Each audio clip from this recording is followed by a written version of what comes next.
Saya pernah kesaksian di sini. Saudara, kesaksian saya ini bukan saya mau menyombongkan diri, bukan. Tapi saya mau mengajak semua saudara yang ada di sini. Mari kita jadi orang Kristen, jangan setengah-setengah.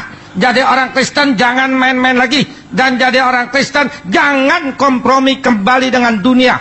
Sebab bukan orang Kristen yang rajin ke gereja yang masuk surga, bukan. Bukan orang Kristen yang rajin baca Alkitab yang masuk surga, bukan. Dan bukan juga orang Kristen yang rajin berdoa yang masuk surga, bukan. Tapi orang Kristen yang hidup baru, lahir kembali bersama Tuhan Yesus Kristus dan taat kepada seluruh firman. Itu yang masuk surga. Banyak orang Kristen hanya taat sebagian firman. Firman dia pilih-pilih. Yang enak dia mau lakukan, yang tidak enak dia tidak mau melakukan. Neraka tempatnya. Jangan kita mengira menerima Tuhan Yesus lalu dibaptis lalu pasti masuk surga. Tidak. Kalau baru menerima Tuhan Yesus dibaptis belum tentu masuk surga. Tapi kalau menerima Tuhan Yesus dibaptis dan taat kepada seluruh firman, itu yang masuk surga. Saya bekas pemimpin kelenteng, saya bekas tukang kuamia atau peramal, saya bekas dukun atau paranormal. 25 tahun saya mengkhianati Yesus Kristus. Tapi kasih Yesus sungguh besar. 13 tahun yang lalu saya diselamatkan kembali. Sekarang saya menjadi pelayan Tuhan.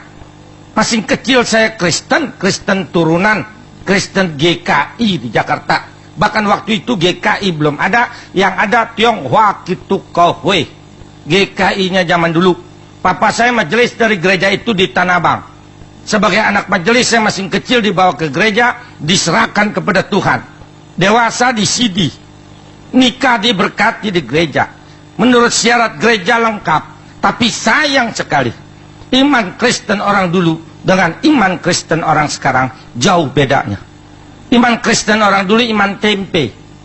Kenapa saya berani katakan iman tempe? Karena orang dulu ke gereja jarang bawa Alkitab.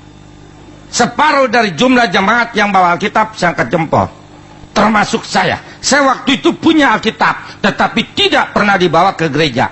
Jangankan baca di rumah, nggak pernah. Apalagi melakukan firman, tidak pernah.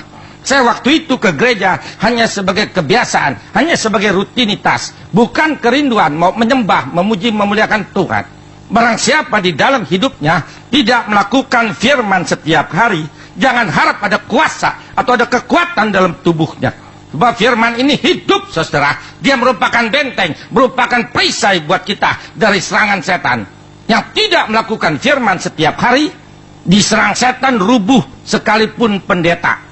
Nanti saya buktikan satu persatu.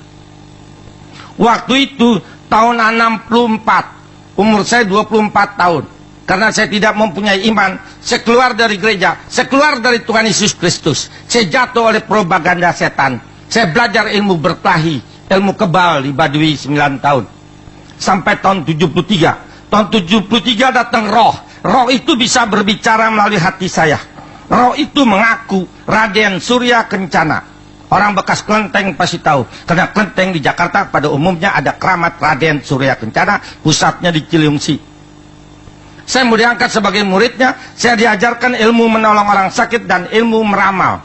Dulu saya pintar meramal, saudara, tetapi sekarang saya tidak gunakan lagi, berdosa.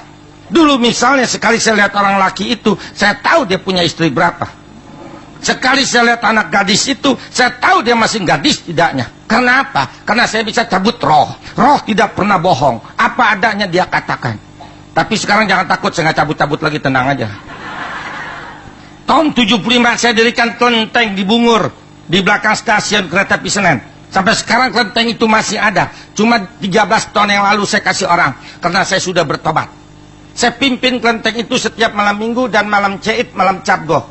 Banyak sekali pengunjung kelenteng saya, terutama pengunjung kelenteng saya orang-orang yang sakit. Sakit yang disantet, yang diguna-guna, yang lumpuh, yang gila, yang busung, yang buta, yang berat jodoh, yang bangkrut, dan sebagainya. Kesian saudara, orang dunia diserang setan kalah. Sebab kuasa orang dunia kalah dengan kuasa setan. Tapi kuasa orang Kristen yang penuh Roh Kudus lebih berkuasa daripada setan yang manapun juga. Nanti saya buktikan satu persatu. Saudara, setan memang sakti, setan memang punsuh. Benar. Karena apa? Karena setan dulunya malaikat di surga. Di surga ada 3 penghulu malaikat. Ya kalau dalam dunia menteri dia tuh. Lucifer bagian musik, Gabriel bagian utusan Allah kepada manusia, Mikael bagian perang. Lucifer bagian musik, mau melawan Allah, mau sama dengan Allah.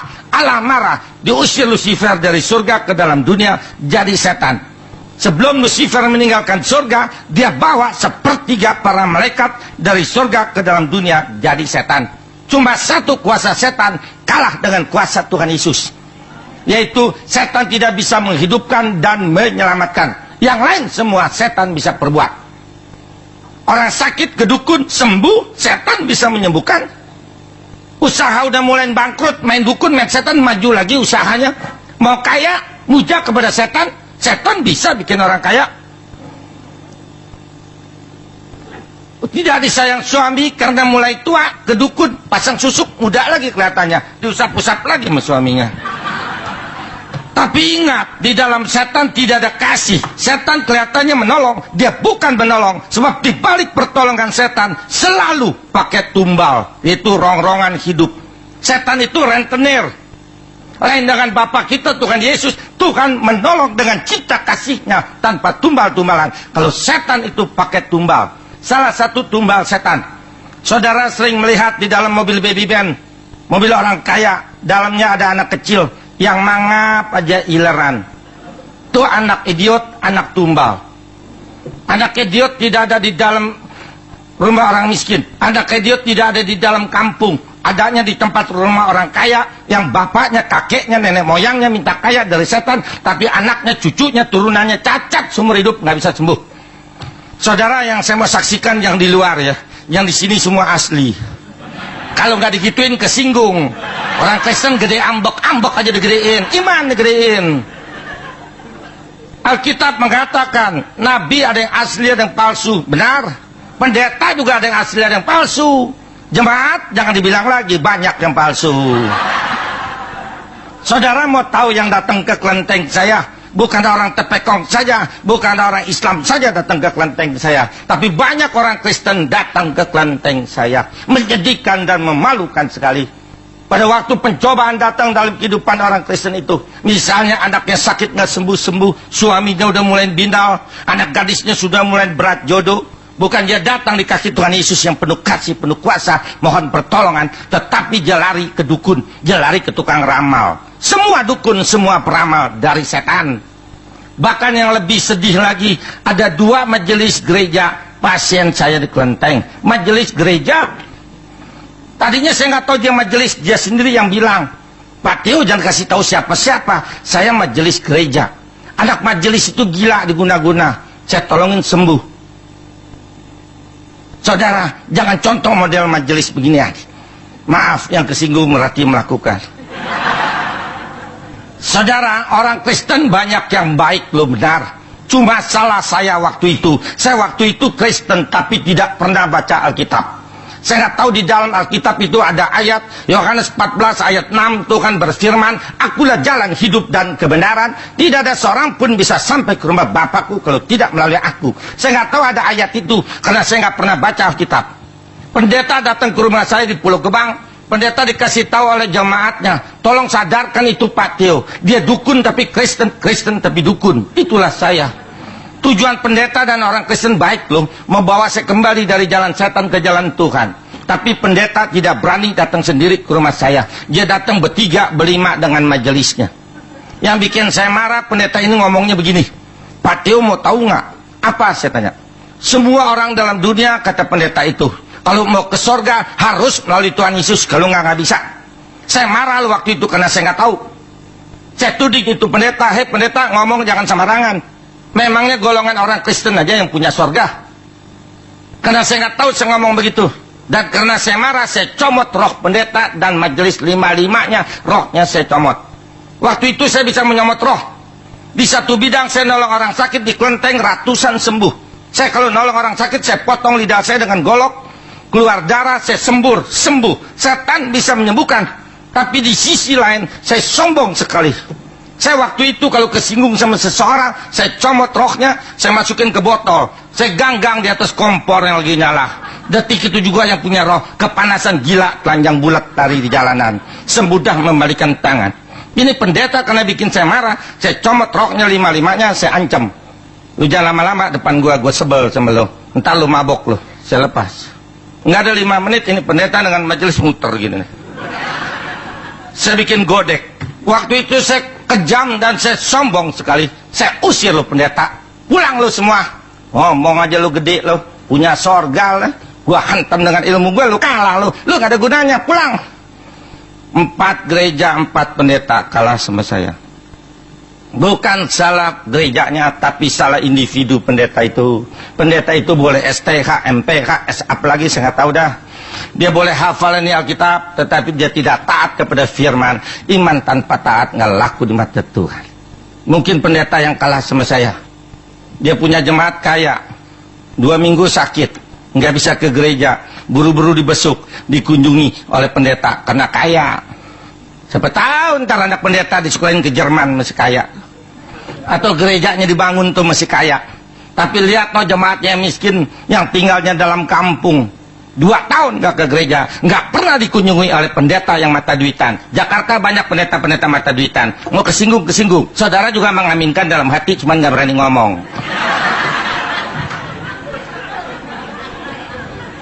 Saudara, saya makin sombong udah menang sama 4 pendeta. Saya tantang Tuhan Yesus. Tuhan Yesus, engkau kirimkan pelayanmu jangan model begini, kirimkan yang jago sekalian. Untung Tuhan sabar loh, kalau nggak celeng saya. Desember tahun 88 Tuhan kirimkan pendeta yang kelima. Yang kelima ini datang sendiri. Penampilannya yang kelima ini baik. Dia nyengir aja. Waktu saya lihat, ya tampang Paul begini. Saya kagak pandang si Paul nih. Saya comot lagi roknya. Tapi apa yang terjadi saudara, 2 jam saya ambil roknya, nggak bisa diambil. Nggak bisa. Sampai saya liatin begini. Ini pendeta ada apanya nih? Biasanya gue jago kok, gue kalah. Waktu itu saya belum pernah kalah sama dukun dimanapun. Cuma sama si Paul tuh saya kalah. Makanya saya penasaran benar. Dia pulang, saya ngelamun. Mungkin tadi gue nggak konsentrasi kali gue kalah. Mudah-mudahan datang lagi loh. 2 hari kemudian datang lagi kedua kali. Selama 3 jam saya comot rohnya, nggak bisa diambil. Seperti kita lihat ikan dalam akuarium, kelihatan itu ikan. Waktu kita mau ambil ada batas. Karena waktu itu saya belum memperdalam Alkitab. Saya nggak tahu yang kurung itu pendeta, Roh Kudus, Roh Allah. Pantes saya kalah. Saya kalah 2, saya lebih penasaran. 2 malam saya nggak tidur sampai pagi.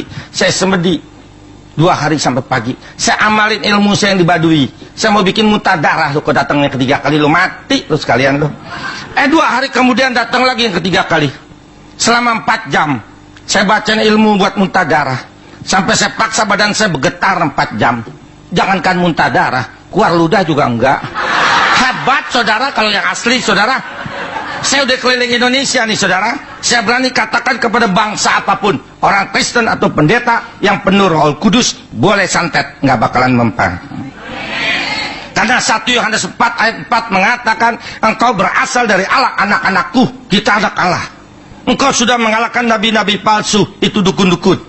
Roh yang di dalam engkau lebih besar daripada roh dalam dunia. Tapi kenapa banyak orang Kristen masih takut setan? Jalan tempat gelap, jalan tempat sepi, numpang-numpang anak babi mau liwat.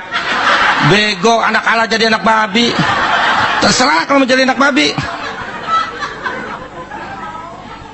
Setelah saya kalah 4 jam, pendeta ini ngomong begini, Pak Tio, gereja saya hari ini ada Natal, ikut yuk ke gereja. Saya pikir ya gua kalah, gua ngikut. 25 tahun baru saya injak gereja lagi, Desember tahun 88. Setelah kebaktian Natal selesai, saya pulang, saya berdoa di rumah, Tuhan Yesus, saya baru kalah 1 oleh pesuruhmu, kirimin 2 lagi. Kalau saya kalah 3, saya terima engkau, tapi kalau saya menang engkau nggak usah. Untung Tuhan baik loh, Tuhan gak bisa marah lu, saya maki-maki lu. 6 bulan kemudian Tuhan kirimkan yang kedua. Datang keponakan saya dari Cimone, Tangerang. Dia dari Gereja Kristus Mangga Besar, cabang Cimone, mau retret di puncak di Kolibah. Ngajak saya ini keponakan. Saya pikir nggak enak nih. Kalau retret banyak pendeta nih, gua mau berantem nih. Saya bayar lu cuman buat berantem. Betul aja sampai di tempat retret ada 4 pendeta. Wah, saya senang benar nih banyak tandingannya. Saya cari yang paling tua, tentu paling jago. Itu pendeta Yosua Ong dari Ling Liang Tang Santapan Rohani di Taman Sari. Dia dosen dan gembala sidang. Dia paling banyak sesinya 3 hari. Supaya saya jangan kalah dengan pendeta ini, saya cari kelemahannya. Maaf saudara, karena dia udah tua, jalannya lama begitu. Nah, gue bikin lumpuh nih. Sekali gue tiup juga empek-empek begini, rubuh deh. Selama 3 hari saya duduk paling depan, cuma jarak 1,5 meter. Dia khotbah 3 hari, saya juga bacain ilmu, lumpuh 3 hari. Jangankan lumpuh, goyang juga enggak. Hebat saudara kalau yang asli. Saya kalah 2, saya pulang ke Jakarta, saya berdoa lagi di rumah, Tuhan Yesus 1 lagi kirimin. 2 bulan kemudian Tuhan kirimkan yang ketiga. 3 pendeta ini prosesnya 8 bulan. Selama 8 bulan malam minggu saya pimpin kelenteng di Bungur. Hari Minggu saya ada di gereja Bethel di Pulau Gebang. Pendeta yang ketiga, pendeta Paulus dari GKJMB Cimone, Agustus tahun 89 jam 8 malam datang ke rumah saya. Ini pendeta yang ketiga penentuan buat saya. Saya comot lagi rohnya, nggak bisa diambil. Saya maki-maki dia, saya ngomong jorok. Maksud saya mau akalin. Kalau saya maki pan dia marah. Kalau dia marah Roh Kudusnya keluar. Saya sikat dia rubuh. Tapi saya kecelek loh saudara. Orang Kristen atau pendeta yang penuh Roh Kudus diomelin nggak marah. Merah juga kupingnya enggak. Nyengir gitu kayak orang Serawan. Dalam hati saya bilang, lu budak apa lu darah putih lo ya. Ini contoh buat kita orang Kristen. Orang Kristen kalau hari Minggu keren, ke gereja bawa kitab segede tetampah. Kebaktian selesai pulang, belum jauh dari gereja, kebetulan musim hujan, mobil lewat, air hujan muncrat juga kebun binatang. Ini buat apa dia gendong-gendong, berat-berat. Kalau masih punya kebun binatang dari mulut, jangan harap bisa lihat surga. Maaf yang kesinggung. Dia pulang jam 1 malam, udah cukup 3 pendeta. Saya ngelamun sendiri. Yesus pesuruhnya aja begini hebat. Bagaimana kalau gua tembak Yesus, gua lumer kali ini. Kalau gitu gua mesti terima nih, si Yesus dia jago nih. Saya ambil Alkitab saudara, saya dekat begini, saya berdoa. Tuhan Yesus, saya lagi bingung. Tunjukkan jalan dan arah mana yang saya harus tempuh dalam hidup saya. Jawablah melalui Alkitab ini. Terima kasih, amin. Pas amin, saya taruh di meja. Saya nengok ke sana. Bukannya begitu tuh sekali aja. Dalam hati saya bilang, kalau lu nggak ada jawabannya seumur hidup, gue nggak mau terima lu. Setelah saya buka, saya mau tahu Yesus jago nggak nih. Saya lihat. Pandangan pertama di situ jawabannya. Matius 6 ayat 24. Tidak seorang pun bisa berbakti kepada 2 Tuhan. Engkau percaya kepada Allah, engkau juga percaya kepada Mamon, itu kepada setan. Saya masuk ke dalam kamar, malam itu saya mau terima Yesus. Saya tekuk lutut di ranjang, saya nangis sepuas-puasnya. Setelah saya puas menangis, saya usir guru saya si Mbah. Saya punya 17 mbah. Saya usir mbah, semua 17-17-nya keluar dari hati, pikiran, dan kehidupan cucu. Sebab mulai malam ini cucu nggak mau jadi murid mbah lagi. Cucu mau terima Yesus sebagai Tuhan dan Juru Selamat cucu sampai selamanya. Sampai sekarang ini 13 tahun 2 bulan. Si mbah nggak pernah ngomong di sini. Nggak tahu dia kemana. Tapi maaf saudara, malam itu saya masih gila. Sekarang Yesus saya tes. Biangnya nih sekarang saya tes. Saya berdoa, Tuhan Yesus, saya baca engkau dalam Alkitab, hidup, penuh kasih, penuh kuasa, selalu menolong. Buktikan dulu, baru saya percaya. Tuhan benar-benar sabar loh. Dia turutin terus kemauan gila saya ini. Dia jawab hari ke-8. Waktu itu saya mau makan siang di rumah 1:30. Sebelum makan saya berdoa. Selesai berdoa mau minum sebelum makan. Baru saya pegang itu gelas. Jantung saya copot di dalam. Kenapa saya bilang copot? Dia turun ke bawah begitu. Tek. Duailah sakitnya saudara. Mungkin orang ditancap pisau begitu kali, mungkin. Karena terlalu sakit tanpa sadar saya pegang, saya menjerit, aduh. Berhenti itu jantung. Saya tarik, nggak bisa mandok. Saya tarik lagi. Mandok juga. Saya kocok. Maksudnya jangan berhenti, kalau berhenti pan mati. Logik kita kalau mati kita kocok dia jalan. Saya kocok. Saya tarik. Tetap aja berhenti, jangan jalan terus. Saya mau saksikan di sini. Pantas tuh orang yang di luar sana, orang dunia yang belum terima Yesus, mereka tuh kalau mau mati ditunjukin dosanya oleh Tuhan. Makanya mereka berteriak-teriak. Dia lihat, makanya dia ketakutan. Seandainya nggak bisa ngomong, begitu. Dia lihat. Tapi kita orang Kristen yang taat, mau mati nggak ditunjukin dosa kita.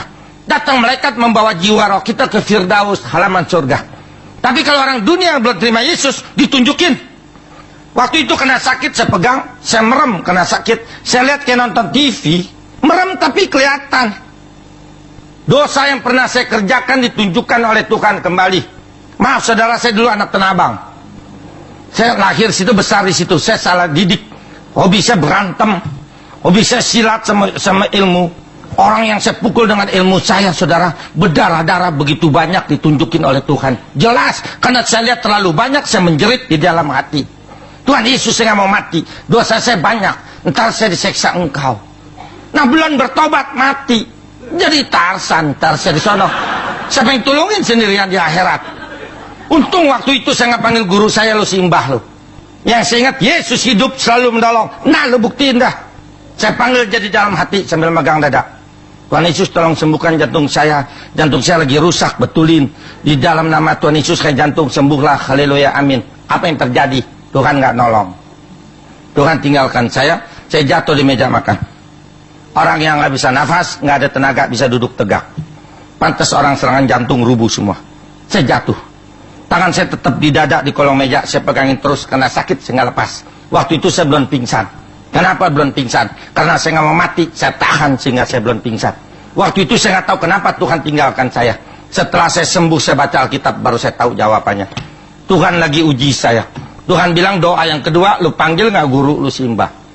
Untung doa yang kedua, waktu itu saya nggak panggil simbah lo. Kalau saya panggil simbah, hari ini saya nggak ada di hadapan saudara, karena saya masih menjadi anak setan. Yang saya ingat sambil tengkurap, Yesus yang kedua kali pasti menolong. Itu iman. Saya panggil sama seperti tadi di dalam hati, Tuhan Yesus tolong sembuhkan jantung saya. Jantung saya lagi rusak, betulin. Di dalam nama Tuhan Yesus yang kedua kali lain. Waktu saya sebut di dalam nama Tuhan Yesus, tangan saya bergetar di kolong meja. Saya nggak tahu siapa yang getarin. Yang lebih aneh, ada tangan memegang tangan saya di kolong meja. Saya berasa belum pingsan, mau ngelongok begitu. Tapi nggak kuat angkat kepala dari meja, karena belum napas, nggak ada tenaga. Tangan itu empuk sekali ke spons. Saya sering jabatan tangan sama orang ribuan. Memang benar, tangan orang kaya empuk, bener. Bener, saya salaman sama orang, saya tahu kaya miskin. Tapi nggak ada yang lebih empuk dari tangan di kolong meja. Karena saya nggak kuat angkat kepala, saya biarkan tangan itu mengangkat tangan saya kira-kira segini di kolong meja. Dia pukul, hai jantung, sembuhlah, haleluya, amin. Pas amin, pas tangan itu terlepas. Pas amin, saya bisa nafas lagi. Karena bisa nafas lagi, ada tenaga, saya duduk tegak. Buru-buru saya ngelongok ke kolong. Saya mau lihat tangan siapa itu yang tadi. Tapi tidak ada tangan siapa-siapa. Tapi saya yakin dan percaya, itu tangan Tuhan Yesus yang bangkit dari kematian hari ketiga. Hanya Tuhan Yesus yang tidak ada tulangnya di dalam kubur. Yang lain semua ada tulangnya di dalam kubur. Kalau betul-betul jago, bangun dong dari lubang kubur. Kok nggak becus? Bagaimana mau nolong kita yang hidup bohong? Apalagi membawa kita ke surga, lebih bohong lagi. Dirinya pada mendem semuanya dalam lubang. Sebab apa mereka semua pada mendem? Karena mereka manusia kalah dengan maut. Sebab apa Yesus bangkit? Karena Yesus Tien, Yesus Allah menang dari maut. Makanya mulai sekarang jangan minta pertolongan kepada orang mati. Mintalah sama hidup satu-satunya Yesus Kristus. Mari saudara, kita sudah menjadi anak terang. Kenapa kita jadikan kegelapan? Mari kita belajar. Nanti setelah saya khotbah, saudara boleh bertanya sepuas-puasnya. Sayang sekali, Tuhan udah mau datang, orang Kristen masih setengah-setengah. Sayang sekali. Lukas 11 ayat 35. Lukas 11 ayat 35, demikian firman Tuhan. Lukas 11 ayat 35. Karena itu perhatikanlah supaya terang yang ada padamu jangan menjadi kegelapan. Amin. Hanya kita orang Kristen anak terang. Karena apa? Karena Yesus adalah terang dunia. Hanya Yesus yang mempunyai predikat terang dunia. Di luar Tuhan Yesus tidak ada terang dunia. Nggak ada yang lain. Mari kita lihat, kita buktikan pakai ayat. Yohanes 8 ayat 12. Tolong saudara catat ayat ini buat kalau orang dunia tanya, Tuhan itu terang dunia. Ya, di mana ayatnya? Unjukin. Jangan tahu apaan, tahu. Yohanes 8 ayat 12. Tolong salah seorang kekasih bacakan kalau bisa pakai mic. 8 ayat 12. Maka Yesus berkata pula kepada orang banyak, katanya, akulah terang dunia. Barang siapa mengikuti aku, ia tidak akan berjalan dalam kegelapan. Amin. Melainkan ia akan mempunyai terang hidup. Amin. Hanya Yesus terang dunia. Semua pemimpin agama tidak mempunyai predikat terang dunia. Karena apa? Karena mereka manusia, tidak bisa menerangi dunia. Kenapa Yesus bisa menerangi dunia? Karena dia Allah. Nah kalau kita ini anak terang. Mana buktinya kita anak terang? Yohanes 12 ayat 36. Catat lagi. Mau ngomong apa juga ada ayatnya. Yohanes 12 ayat 36.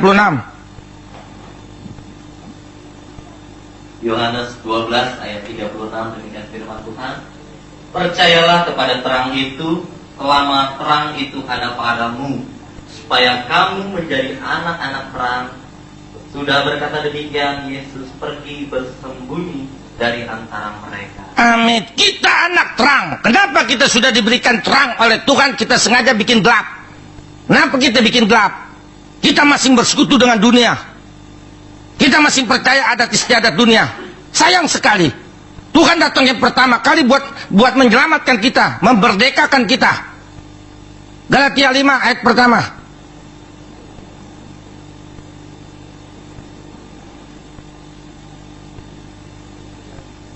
Galatia 5 ayat pertama. Ayat pertama, supaya kita sungguh-sungguh merdeka. Kristus telah merdeka, memerdekakan kita. Karena itu, berdirilah teguh dan janganlah mau lagi dikenangkan perhambahan. Amin. Di situ ada perkataan merdeka. Kalau ada perkataan merdeka, kita sebelum merdeka dijajah. Siapa yang dijajah? Kita dari nenek moyang kita dijajah setan, tidak berdaya. Dibohongin setan, tidak berdaya. Karena setan lebih berkuasa dari manusia. Tapi kasih Yesus sungguh besar. Dia datang sendiri dari surga ke dalam dunia. Dengan kuasa dan kasihnya kita dimerdekakan. Setelah kita dimerdekakan, Tuhan pesan apa? Berdirilah teguh. Artinya kuatkan imanmu. Jangan mau lagi dikenakan kuk perhambaan. Mungkin kuk perhambaan belagang nggak ngerti. Kuk perhambaan tuh Tuhan bilang jangan jadi budak setan lagi. Masa nggak ngerti budak setan? Nah ini kenapa banyak orang Kristen masih jadi budak setan, masih percaya yang lama.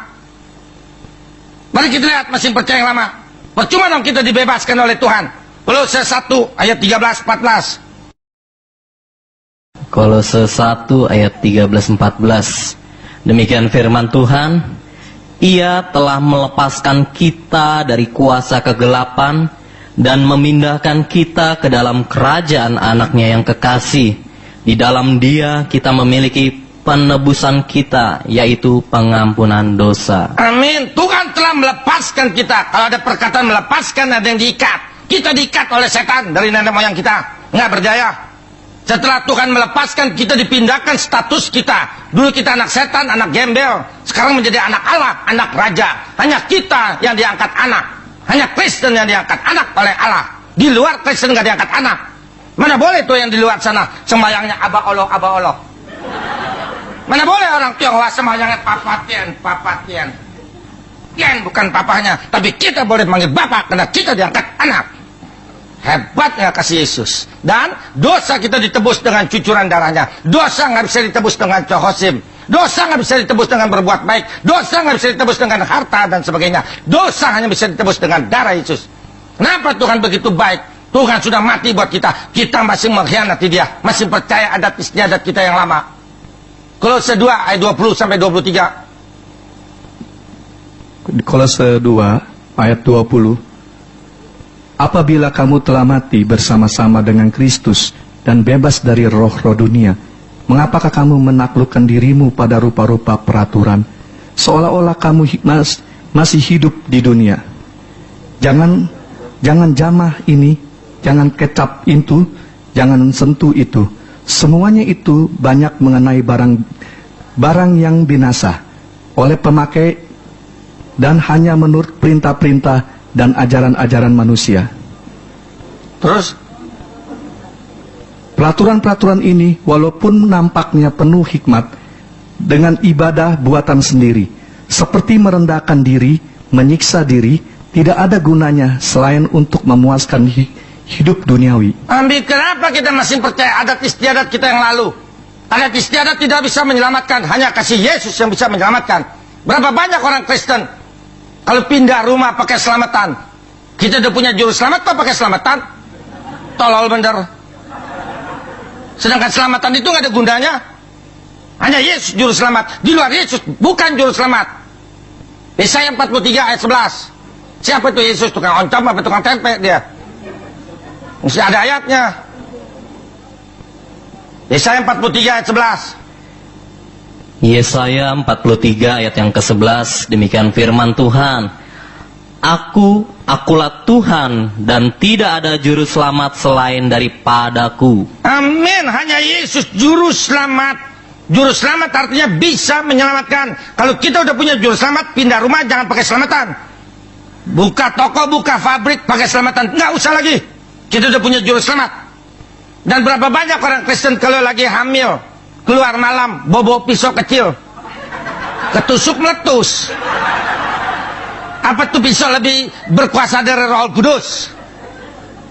Berapa banyak orang Kristen takut tinggal di tusukan sate? Jangan kan tusukan sate kecil, tusukan kebo juga nggak apa-apa. Memang ciong ada, ciong ada. Makanya orang takut ciong, terutama orang Tionghoa takut ciong. Ciong itu apes. Ada. Lihat mereka orang dunia takut ciong, pada pasang patwa depan pintu, tulisan tuh, kantong merah, kantong kuning, paku emas dan sebagainya. Memang itu benda-benda ada kekuatannya, benar. Ada kekuatannya, ada kuasanya, benar. Tetapi terbatas kuasanya. Kenapa terbatas? Karena yang ngasih setan. Setan kuasanya terbatas. Misalnya kekuatan patwa itu 10 kilo. Datang ciong 5 kilo. Datang setan 5 kilo. Datang santet 5 kilo. Enggak mempan, karena ini 10 kilo. Tapi kalau datang ciong 20 kilo, santet 20 kilo, setan 20 kilo, jebol. Karena yang menyerang lebih besar. Percaya nggak di dalam Alkitab ada ayat anti ciong? Hebat nggak tuh Tuhan? Belum pernah pendeta di atas mimbar ngomong ciong. Karena saya pendeta dari Kelenteng. Mari kita lihat anti ciong ada di Alkitab. Galatia 3 ayat 13-14. Hebat benar Tuhan Yesus. Mau ngomong apa juga ada jawabannya. Galatia 3 ayat 13-14. Galatia 3 ayat 13-14. Kristus telah menebus kita dari kutuk hukum Taurat dengan jalan menjadi kutuk karena kita. Sebab ada tertulis, terkutuklah orang yang digantung pada kayu salib. Yesus Kristus telah membuat ini supaya di dalam Dia berkat Abraham sampai kepada bangsa-bangsa lain, sehingga oleh iman kita menerima roh yang telah dijanjikan itu. Amin. Seharusnya karena dosa kita mesti disalib. Tapi kasih Yesus sungguh besar. Dia yang gantikan kita di atas kayu salib. Dengan cucuran darah Yesus di atas kayu salib, darah Yesus memutuskan kutuk hukum Taurat. Taurat itu agama. Agama kita yang lalu pun putus segala macam ciong, putus segala macam kutuk dengan darah Yesus. Makanya jangan takut lagi oleh adat istiadat. Berapa banyak orang Kristen kalau melawat ke kuburan temannya meninggal, pulangnya cuci muka air kembang di baskom. Ya elah. Berapa banyak orang Kristen kalau keluarganya meninggal, bikin malam penghiburan hari ketiga, ketujuh, 40, 100, setahun, 3 tahun masih bikin malam penghiburan. Bukan malam penghiburan nggak boleh, boleh. Tapi harinya jangan seperti orang dunia. Berapa banyak orang Kristen pasca, cengbeng, Natal, Sinja pada ke kuburan. Bukan nggak boleh ke kuburan, tapi waktunya jangan seperti orang dunia. Mari kita lihat dulu ayatnya. Ngomong apa juga ada ayatnya. Galatia 4 ayat 8, 9, 10. Galatia 4 ayat 8, 9, dan 10. Demikian firman Tuhan. Dahulu ketika kamu tidak mengenal Allah, kamu memperhambakan diri kepada Allah-Allah yang pada hakikatnya bukan Allah. Tetapi sekarang sesudah kamu mengenal Allah, atau lebih baik, sesudah kamu dikenal Allah, bagaimanakah kamu berbalik lagi kepada roh-roh dunia yang lemah dan miskin, dan mau mulai memperhambakan diri lagi kepadanya. Ayat 10, kamu dengan teliti memelihara hari-hari tertentu, bulan-bulan, masa-masa yang tetap.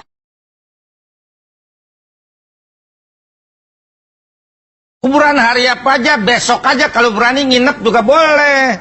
Tapi harinya jangan seperti orang dunia. Dan jangan meramal lagi. Berapa banyak orang Kristen masih kuamnya. Suaminya sering pulang terlambat, hanya nanya tukang kuamnya. Suhu, nanya suhu. Suami saya lagi rapat, apalagi rapat. Ya elah. Kalau orang Kristen kalau dibilang jangan meramal, marah. Masa meramal gak boleh, cuma nanya orang, gak rugiin orang, gak nyusahin orang. Mari saya kasih ayatnya. Ada lagi ayatnya. Imamat 20 ayat 6. Catetin saudara, buat lawan orang dunia. Dan kalau orang dunia tanya, gelagapan, kagak tahu ayat di mana. Sancai tahu. Imamat 20 ayat 6. Imamat ada di depan, gak pernah pindah ke belakang. Imamat 20 ayat 6. Demikian bunyi firman Tuhan. Orang yang berpaling kepada arwah atau kepada roh-roh peramal, yakni yang berzina dengan bertanya kepada mereka, aku sendiri akan menentang orang itu dan melenyapkan dia dari tengah-tengah bangsanya. Amin. Tuhan bilang, aku sendiri yang akan menentang dan melenyapkan bila orang Kristen meramal. Apa itu menentang dan melenyapkan? Menentang artinya waktu kita sakit, kita berbeban berat, kita berdoa minta tolong sama Tuhan. Tuhan bilang, masa bodoh karena kamu masih meramal. Itu artinya ditentang, tidak ditolong dalam dunia. Dilenyapkan artinya setelah kita mati, jiwa roh kita di akhirat dimasukin ke neraka. Itu dilenyapkan. Dunia akhirat bila kita meramal dihukum Tuhan. Jangan meramal. Kita punya bapak, kenapa kita nggak mau datang sama Tuhan? Kenapa mesti datang sama setan? Itu dukun, peramal semua dari setan. Datang sama Tuhan. Nahum 1 ayat 7. Nahum, cari sendiri Nahum ada di mana. Nahum 1 ayat 7. Nahum 1 ayat 7, demikian firman Tuhan. Ntar dulu, yang lain belum dapat. Masih bunyi prepet, belum dapat tuh. Jangan tahu Nahum ada di mana. No, di atas genteng, no, lagi betulin genteng bocor, no.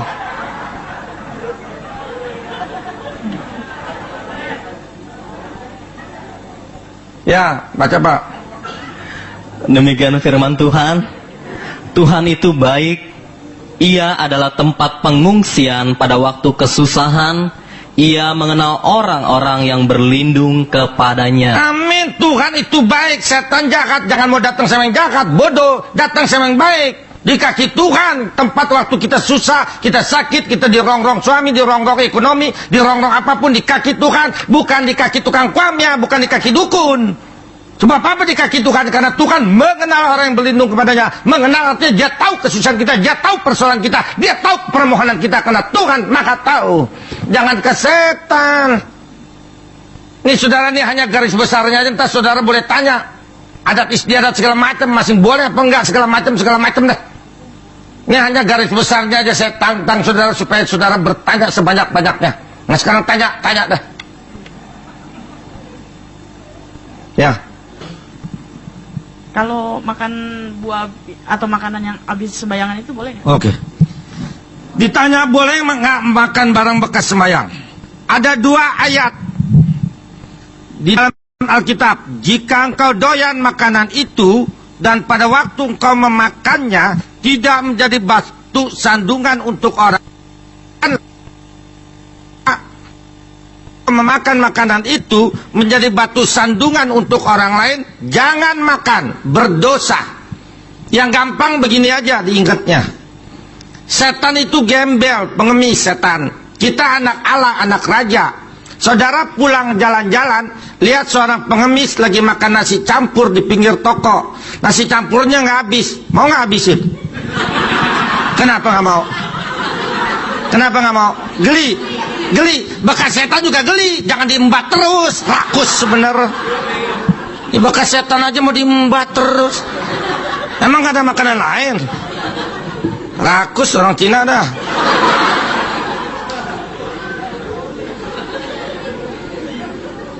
Apa lagi? Ya boleh. Saya mau tanya Pak, kalau ikut Imlek boleh? Oke. Ditanya orang Kristen masih boleh Imlek nggak? Saya jawab. Ada yang bilang boleh, ada yang bilang nggak. Dengerin. Suami, istri, anak-anak Kristen. Ini sekeluarga Kristen. Pada waktu hari Sinca, jangan ada lagi upacara di rumah kita. Misalnya masakan Sinca, tuh ayam chow, pindang bandeng, baby chin, segala macam.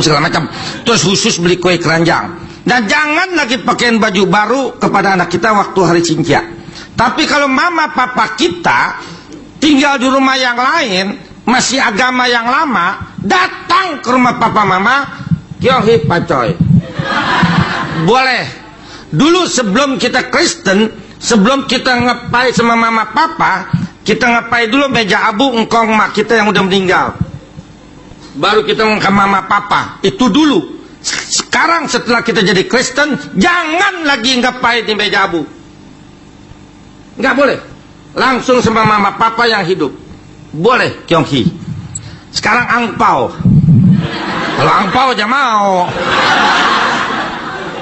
Angpau sebelum dibagikan kepada anak cucu, ditaruh dulu di meja abu supaya nenek moyang mendoakan supaya yang terima angpau itu hokinya besar, baru dibagiin. Kalau kita udah ngepai sama mama papa, dikasih angpau sama mama, kita terima kasih. Mama jalan aja angpau itu kita tengking. Di dalam nama Tuhan Yesus, kuasa setan keluar dari angpau ini. Duitnya beliin bakso. Nggak mau buat saya. Ya jelas. Apalagi kita punya Imlek tanggal 1 Januari. Sebab kita udah anak Tuhan. Tahun baru kita tanggal 1 Januari. Tapi kalau orang lain dia nggak tahu kita Kristen apa bukan, kasih Kyonghi sama kita, ya terima. Ada pendeta bilang kasih Kyonghi sama orang Tionghoa nggak boleh waktu Sinca katanya. Sekarang saya tanya itu pendeta, kenapa Kyonghi sama orang Cina nggak boleh? Kenapa Minal Aidin boleh? Mentang-mentang yang satu galak aja lo takut lo. Ya, satu boleh, dua-duanya boleh. Satu nggak boleh, dua-duanya nggak boleh. Maksudnya yang satu boleh, satu nggak boleh. Bego emang pendeta dah. Apa lagi? Saya ingin nanya yang tentang roh Samuel itu yang bertemu dengan Saul. Oh besok, jangan sekarang. Itu bagian orang mati nanti. Ya, minggu depan. Belum naik kelas udah mau nanya.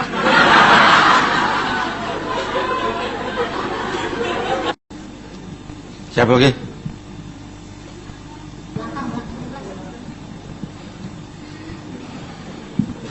Pak, saya mau nanya. Teman saya kan dia Kristen, cuma orang tuanya masih Buddha. Terus jadi orang tuanya suka suruh dia ikut doa-doa baca-baca gitu, Pak. Dia sih ikutin baca. Baca-baca ngapain? Lagi ngapain?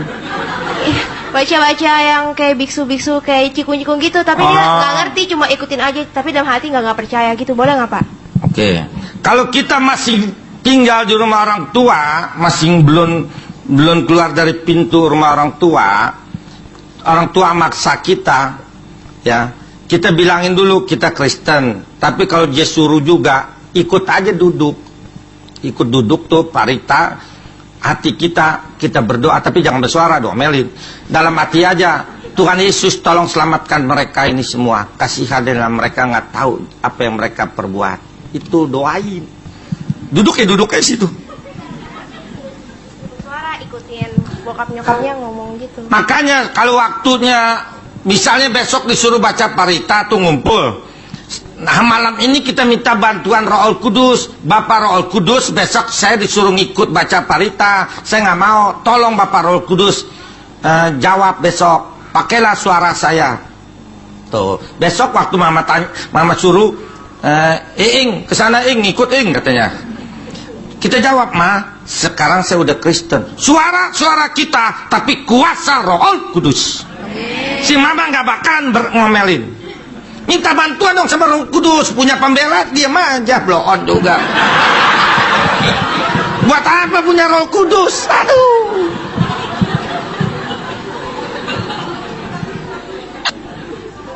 Sampai orang tua nggak boleh kurang ajar ya. Minta bantuan, pasti Roh Kudus bantu.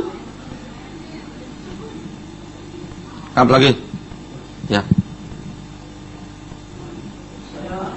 Kamu tiap hari baca Alkitab nggak? Enggak. Ya. Memble. Kamu makan jasmani kamu satu hari berapa kali? 3 kali. Makan? Masa jarang. Makan jarang mah mati. Kamu jarang makan? Kamu satu hari makan berapa kali? 3 kali.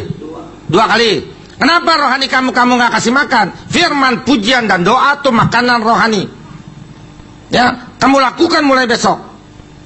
Ya, kamu punya Alkitab nggak? Enggak. Punya nggak? Saya punya Pak, tapi karena saya di jalan, saya di jalan, saya takut. Bukan, jangan dibawa-bawa. Saya nggak suruh bawa, saya suruh baca di rumah.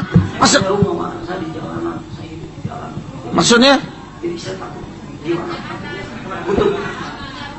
Saya nggak punya rumah, saya takut kena kutuk. Enggak, Tuhan nggak ngutuk. Kita baca di tempat sepi, di kebun, kamu baca di taman. Saya punya rencana tuh begitu. Nah, kakak nggak dosa. Kalau dosa saya yang tanggung. Enggak. Kalau kamu nggak baca malah dosa. Baca ya. Tapi saya punya buku-buku kecil firman. Ya, Alkitab punya nggak? Punya, tapi kita saya takut. Kalau nggak punya nanti saya yang kasih. Punya Pak. Ya, baca tiap hari. Pasti berubah. Dan nanti minggu yang keempat, Pak boleh nggak Pak saya bikin pelepasan di sini Pak nanti terakhir. Yang keempat nanti saya bikin pelepasan sebab dulu kita pernah minta jasa dari kuasa kegelapan, misalnya pernah minum pernah kedukun, pernah meramal, pernah mendiar kembang, pernah punya ilmu, pernah dikuepang, pernah pasang susuk, itu mesti dilepasin. Kalau nggak bisa kita berhubungan dengan Tuhan. Nggak bisa. Itu buat pelajaran besok-besok nih saya ajarin tuh nanti semua.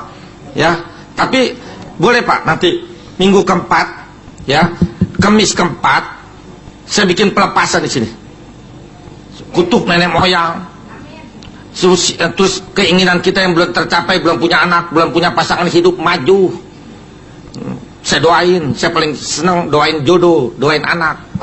Apa jodoh nggak penting? Penting. Pendeta jarang yang doain jodoh, nggak ada. Saya yang doain nanti. Ya, nanti. Ya. Baca di kebun ke di mana ke ya. Siapa lagi? Pak, kembali lagi bertanya pada hari raya Imlek Pak. Ya. Mau menanyakan kalau kita satu keluarga seperti saya inilah, saya punya mertua itu sudah Kristen lama Pak ya. Apakah itu harus kita saling kembali merayakan Imlek gitu? Tidak. Tidak Pak. Sesama kita Kristen nggak boleh. Ya. Makasih Pak.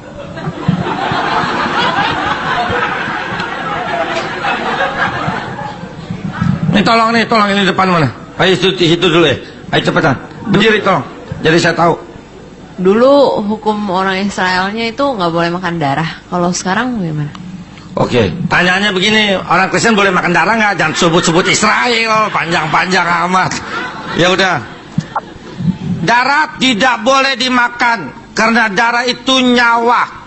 Sekarang saya mau tanya, untuk apa makan darah? Iya, nggak boleh. Sebab darah itu nyawa. Buat apa makan darah? Enak. Hati lebih enak. Buat tambah darah, makan sangobion.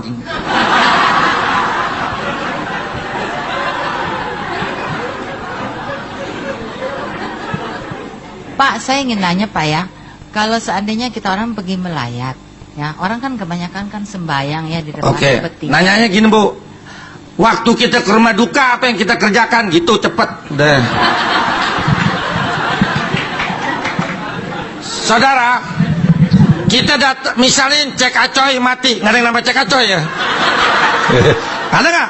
Ini maaf ya, Cek Acoy mati, kita datang, jangan sembahyang di depan peti. Kedua, jangan mengampuni dosa orang mati. Ketiga, Jangan manggut-manggut sama peti. Upacara kematian Kristen buat yang hidup. Upacara kematian agama buat yang mati. Kalau kita datang ke rumah duka cek acoy mati, jangan sembahyang depan peti, kita kasih tangan aja sama yang hidup, keluarganya, kita duduk di kursi. Yang kita doakan, Tuhan Yesus, kuatkan iman keluarga yang ditinggalkan. Tuhan Yesus, berilah penghiburan kepada keluarga yang ditinggalkan. Tuhan Yesus, berikanlah kesehatan kepada keluarga pada waktu menunggu jenazah. Tuhan Yesus, berkati semua biaya penguburan. Itu yang didoakan, bukan yang mati. Sekarang lanjutannya ke kuburan. Di kuburan, satu, nggak boleh ngomong sama kuburan, nggak boleh kasih makanan kepada kuburan, nggak boleh berdoa di kuburan. Datang ke kuburan boleh, nggak datang ke kuburan juga boleh. Bersihin boleh, nggak bersihin juga boleh. Tabur bunga boleh, nggak tabur bunga juga boleh. Ya, nggak boleh ngomong di kuburan. Banyak orang Kristen masih ngomong di kuburan. Papa, saya datang nih Pak, suami saya galak Pak, sekarang tamparin saya. Tegur dong Pak, tegur. Ya elah, kuburan suruh negor, bego bener.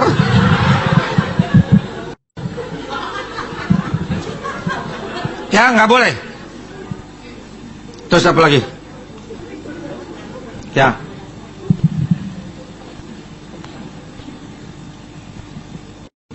Kalau kita melayat biasanya kalau saudara gitu Pak, boleh nggak kita ikat kepala gitu Pak? Oke. Kita jangan upacara lagi itu misalnya pakai tuaha itu baju terbalik, itu pakai segala ikatan kain putih, nggak boleh lagi. Tapi kita jangan pakai baju merah, jangan. Ya, kita kan orang timur ya, pakai baju yang jangan terang-terang aja. Ya, nggak boleh lagi. Dan jangan gendong potret. Ya, terus itu potret yang ada di depan peti jangan taruh di rumah, sebab udah dipai masuk setan. Minggu depan saya ajarin, ya, nggak boleh itu peti, ya itu potret. Kalau saudara udah taruh di rumah, nanti bakar, tengking dulu ya, cabut dulu kuasa setannya, baru bakar. Kalau saudara nggak berani, nanti Kemis keempat bawa kemari. Kemis keempat bawa jimat-jimat saudara segala macam bawa kemari, saya hancurin. Apa lagi?